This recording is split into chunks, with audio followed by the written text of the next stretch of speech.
முகமது நபியும் இஸ்லாமும் தோன்றுவதற்கு 24 முதல் 27 நூற்றாண்டுகளுக்கு முன் ஊர் என்ற கல்தேயர் பட்டணத்தில் வாழ்ந்தார் ஆபிரகாம்.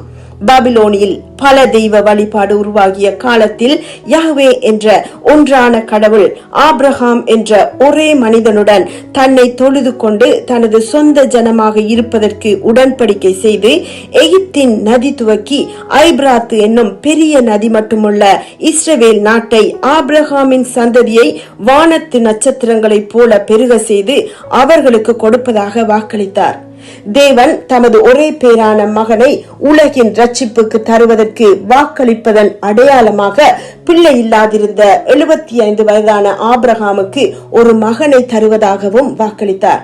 10 வருடங்களாக வாக்களிக்கப்பட்ட மகனுக்காக காத்திருந்த பின் ஆபிரகாமின் மனைவி சாராள் தனது அடிமை பெண்ணாகிய ஆகாரின் மூலம் பிள்ளை